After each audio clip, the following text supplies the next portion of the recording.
Captain America was first created by Joe Simon and Jack Kirby. His first comic went on sale in 1941. It was titled The Origin of Captain America. It featured young Steve Rogers, whom of which was of military age, who was horrified by the atrocities committed by Nazis in Europe, and he upped and joined the army. Unfortunately, he was not in perfect condition to join the army. After several attempts, Steve was taken to a lab and turned into a super soldier. He had immense strength and pride to fight nations, and that was exactly what he did. A large amount of comics, mainly produced between 1941 and 1945, featured Captain America going toe-to-toe with Hitler and other Nazi leaders in Nazi Germany. He was a hero to kids younger than you and I, who were in fear of the Nazis, and the remedy for this fear was a man that no one could defeat. A man who stood for what the Americans believed in, and would fight for those rights at all costs. His name was Captain America.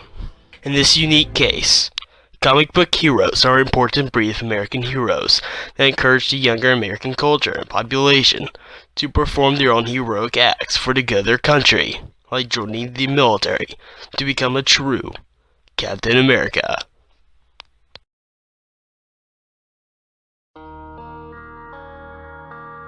A caller is reporting a school bus that is on fire. Is he still driving?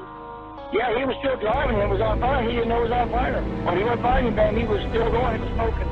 Okay, did you see flames or you just see? Oh, yeah. Heroes are just ordinary people who lead ordinary lives that can be called a duty at any time to save someone.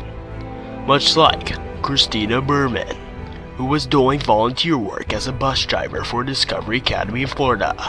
One day, the bus she was driving was engulfed by flames. She then quickly stopped the bus and got all 38 children off of the smoldering bus.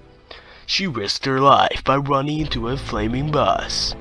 She is hailed as a hero by the parents of the children and the kids themselves. The parents of these children will forever be in that teacher's debt as to what she risked her life to do. Anybody, from teachers to bus drivers, can become a hero. All it takes is one heroic act and an ounce of sacrifice, like running back into a flaming bus to save children's lives. These are one of the most important forms of American heroes. Heroes that without them, some people would no longer exist. Horribly bad because the bus was in flames as the last kids were coming off. Teachers and bus drivers do heroic things every day. I was just put in a place in which I had to protect the kids that I'm there to protect, and that's what we do. I love my job, I love my school, I love the kids, and that's my job, is to protect them. You're put in certain places, and if we're not helping other people, what are we on earth for? Heroes are different throughout many cultures and time periods. The story, The Fisherman and the Genie, originally featured in 1001 Arabian Nights, is about a fisherman who discovers a genie who wants to kill him rather than grant him wishes.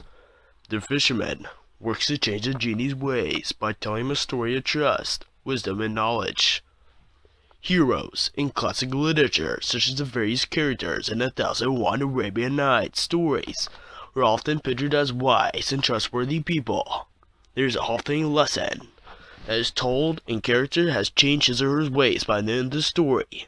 These traditional values like trust, friendship, and knowledge are evident in classical literature and represent important heroes to Middle Eastern and global culture. Captain David M. Rodzel of the 3rd Armored Cavalry Regiment is the first amputee to return to battle. He lost his lower right ankle and foot while being deployed during the final stages of Operation Iraqi Freedom.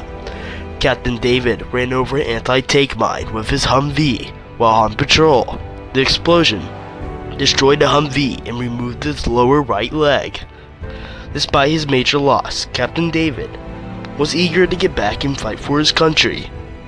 He was even offered some major retirement benefits because he was a U.S. military as a captain.